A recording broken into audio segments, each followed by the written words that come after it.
Buried in that fine print is $70 billion, give or take a billion or two. It's one subject members of Congress don't like talking about, earmarks. The $70 billion covers just this year's crop of earmarks. Earmarks designate money for a multitude of hometown projects that may also benefit lobbyists and the industries they represent. Most of them are buried in the fine print of legislation and are seldom debated. Many say they're one of Congress's dirty little secrets. That a good part of that $70 billion is pork, government waste at its worst. Past examples include the $223 million bridge to nowhere in Alaska, which almost got approved, and $500,000 for a teapot museum in North Carolina, which did. Our story's about one congressman's mission to end earmarks that's pitted him against the House, in particular, against members of his own party. Everyone bears some blame here, but Republicans are going to be blamed disproportionately. And I have to say we deserve it because we've been in charge. Jeff Flake is a conservative Republican congressman from Arizona. On weekends at his home outside Phoenix, you can find him on the trampoline with his kids.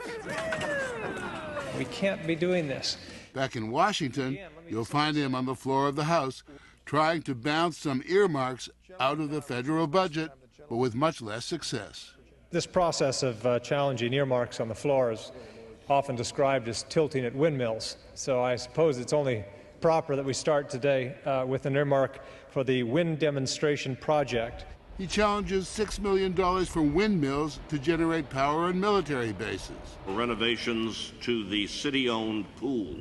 $500,000 for a swimming pool in Banning, California.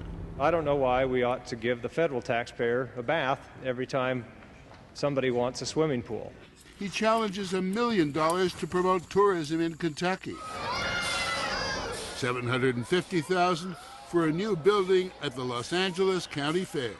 $1.5 million for a William Faulkner Museum in Mississippi. Where does it end? When do we say enough is enough? And a particularly mysterious item, Center for End-of-Life Electronics, West Virginia. $600,000 for end-of-life electronics.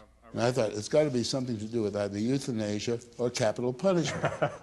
We had a hard time. A better electric chair or something. We had a hard time. We thought it was computers for seniors. It wasn't. It was basically mining the parts that are still usable out of old computers.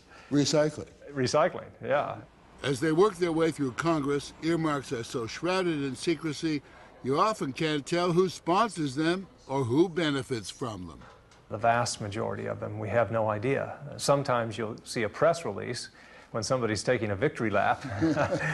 Some of them, they don't want anyone to know, ever, that they got that earmark, other than the lobbyists that they got it for. Can't we just say, we've gone too far?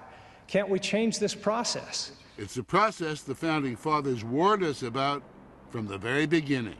Jefferson actually was very prescient about it and said it was going to be a mad scramble to see who can waste the most money in their state. Leslie Page studies the workings of Congress for the nonpartisan group Citizens Against Government Waste. For lawmakers, she says, earmarks serve another function. You show me yours, I'll show you mine. You want me to vote for your Medicare bill? What do you want for it? You know, and that actually has happened, where they've been doing a lot of log rolling and horse trading to get bills through that they can't get through any other way. To this moment, I have no idea who authored this earmark. On the floor of the House, Jeff Flake has managed to smoke out the authors of a few earmarks. I'm proud to stand up and take claim for this earmark. But as you might expect, his efforts have gotten him in trouble with just about everybody. Doggone it, I am not going to let somebody stand up here in total and complete ignorance and spout off a bunch of gobbledygook. Fellow Republican Kurt Weldon of Pennsylvania let Flake have it for questioning $4 million to help the rotorcraft industry. Don't stand up on the floor and make stupid allegations because you want a headline about cutting waste. This is not waste. I noticed that 3 of the gentleman's 10 amendments are directed at New York. I don't know what you're angry about. To Democrat Jose Serrano of New York, it was bad enough when Flake challenged $150,000 to fix the plumbing and wiring at some Italian markets in the Bronx. I would argue that this is one cannoli the taxpayer doesn't want to take a bite out of. But when Flake tried to cut $300,000 for the Bronx Council on the Arts, Serrano gave him the old Bronx cheer.